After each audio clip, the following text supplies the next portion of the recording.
Two young Roman soldiers stood in the same training yard on the same freezing morning, both equally determined to become the best swordsmen in their unit. By the end of that first week, both had trained every single day, pushing through exhaustion, fueled by the same burning excitement to prove themselves. By the end of the second week, only one of them was still showing up. This isn't a story about who wanted it more. Both of them wanted it exactly the same amount. This is a story about the one thing that quietly separates the people who start from the people who finish. Here's the truth almost nobody says out loud. Motivation and discipline feel identical on day one. That's exactly why so many people confuse them, right up until the moment it actually matters. Motivation is a feeling. It arrives uninvited, usually after something inspiring, a speech, a setback, a fresh start. And like every feeling, it leaves the exact same way it came. Discipline is not a feeling, it's a decision made once and then defended every single day. It's no longer convenient. Now stay with me, because what separated these two soldiers is the exact reason one of them is remembered in Roman history and the other isn't remembered at all. The first soldier, Titus, trained every day. Motivation showed up. On mornings he felt inspired, he trained harder than anyone in the yard. On mornings he simply didn't come. He told himself the same story every time. I'll train tomorrow when I actually feel like it. The second soldier, Marcus, trained every single day, regardless of how he felt. Some mornings he trained with fire in his chest. Other mornings, he trained feeling absolutely nothing at all. Here's what almost nobody tells you about that difference. Marcus didn't feel motivated most mornings. He simply understood that feeling was never a requirement for showing up.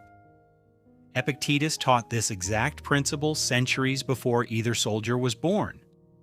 He said you must decide who you want to be, and then act accordingly, regardless of what circumstance hands you that day. Motivation waits for the right circumstance. Discipline creates the outcome no matter which circumstance shows up. Think about the last goal you actually finished, not started. Finished. I guess it wasn't finished on the days you felt most excited about it. It was finished on the ordinary, uninspiring days you showed up anyway, simply because you had already decided you would. This is why motivation alone is such an unreliable engine. It depends entirely on how you feel.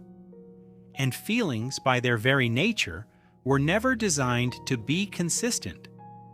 Discipline doesn't ask how you feel. It only asks what you decided back when you were thinking clearly, before the feeling had a chance to talk you out of it.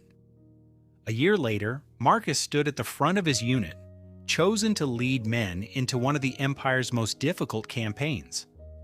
Titus was still in the same training yard, still waiting for the right morning to finally feel motivated enough to catch up. The gap between them was never talent. It was never even effort on any single given day. It was simply which one of them let feeling decide and which one of them let decision decide. So here's what I want you to notice about your own life. The next time you're waiting to feel motivated before you start something that matters, ask yourself one honest question. Would the disciplined version of me wait for this feeling, or would they simply begin, regardless of whether the feeling ever shows up at all? Motivation got both soldiers into that training yard on the first morning. Only discipline decided which one of them was still standing there a year later. That was the entire difference. Not a bigger dream, not a stronger feeling, just the quiet decision to show up on the days feeling never bothered to. Because that's what it means to raise like Rome, to build discipline that outlasts the feeling that first inspired it.